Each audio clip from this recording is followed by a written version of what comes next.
Nathan's with us in Pensacola. Hi, Nathan. Welcome to the Ramsey Show. Hi, Dave. Long-time listener. I appreciate your show and definitely live by almost all the advice you have. Well, thank you. How can I help? My wife and I are looking at possibly buying a property. It's a little bit more expensive than what I'm used to buying.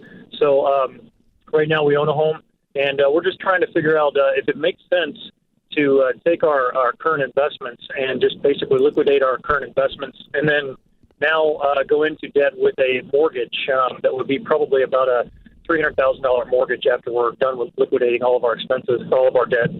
All of our assets. Okay. How old are you?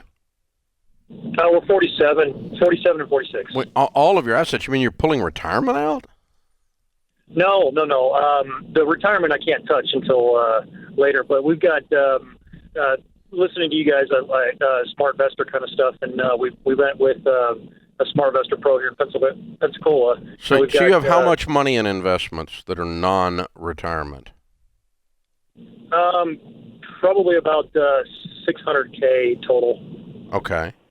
And your current residence has how much equity in it? About 400. Okay. So you're buying $1.3 million house? It's going to be a little bit less than $1.3 million, but it'll be a little over $1 million.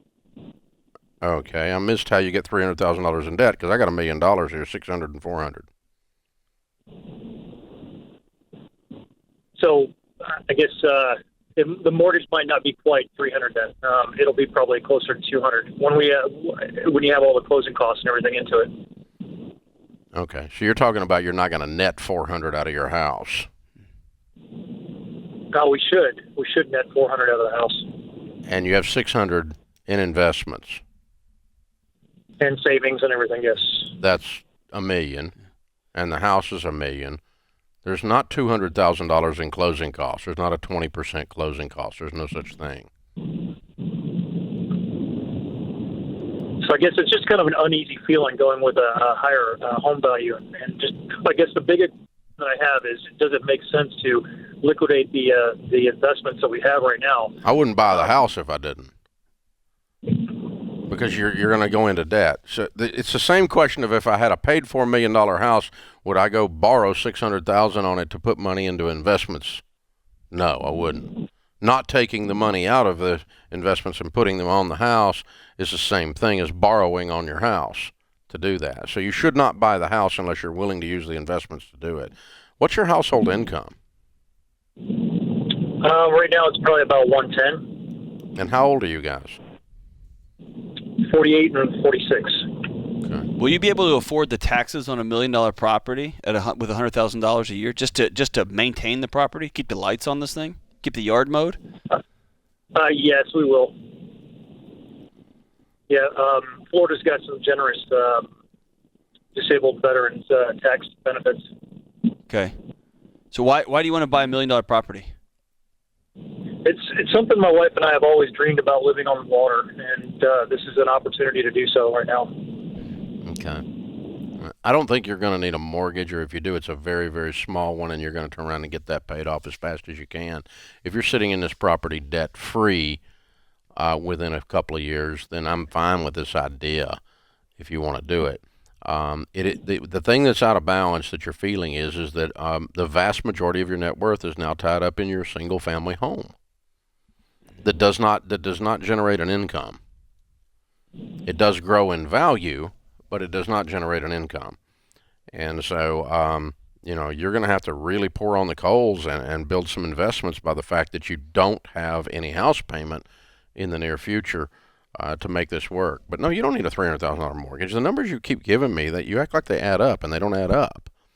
I mean, 600 and 400 is 1 million, and you buy $1 million house for $1 million, and you use $1 million, you shouldn't have a mortgage. And so, something about this makes me uncomfortable. Like, it makes me uneasy. That's a lot of. The reason is that everything you own is going into this house, except your retirement. Well, and it's out of balance. It's too much, really. Yeah. But if you're paying cash for it, I think you can tolerate it as long as you turn around and start dumping money into retirement really, really quick. Would I do this if I were in your shoes? No, I wouldn't. Yeah. No, I wouldn't. Maybe that's what I wouldn't either. Because I don't want that much of my net worth making $110,000 tied up in a single-family house that does not create income.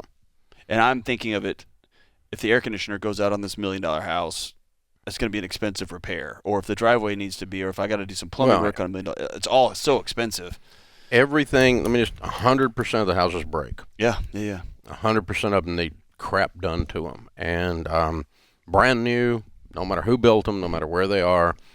I own a lot of real estate, and there's just they eat money. Yeah. So to your point, that's good. Yeah, I think I the more I sit here and talk this through, listening to John too. I'm risk averse though, so let me say that out loud. But there's just no margin here. There's no wiggle room. I keep coming back to margin. There's no wiggle. There's no wiggle room. What if you get sick, or what if you get something? If life goes sideways, and right now you got a lot of wiggle room with $600,000 in the bank. So probably what I would do is take your $600 and pay off your current residence, which you should have done anyway if you're listening to me. But that's that part where you said you just did part of what I teach. I remember that part. I didn't drive by it. I heard it. And then I would save like a crazy person, and I might do this deal in 5 years where I've got $500,000 left over. After I buy it. Now if you had $500,000 left over, non-retirement, after you move in there, you do $1 million house. $110,000 incomes is low for $1 million house, but if you're paying cash for it for whatever reason, it's okay. But you do need some liquidity, and it doesn't need to be freaking 90% of your net worth. Right. That's out of balance. Or can you save up some money and go multiple weeks and stay at a lake house a year? And if you need to get the fix. I don't even mind if you buy. If your dreams to live on the water, I agree. I like living on the water. I've got properties on the water. I like it. But water's amazing. Yeah. But but it's not amazing if it steals your peace instead of gives you peace. There you go. Yeah. So there's no margin here. No margin. It's dangerous. That's a dangerous deal. No, I wouldn't do it.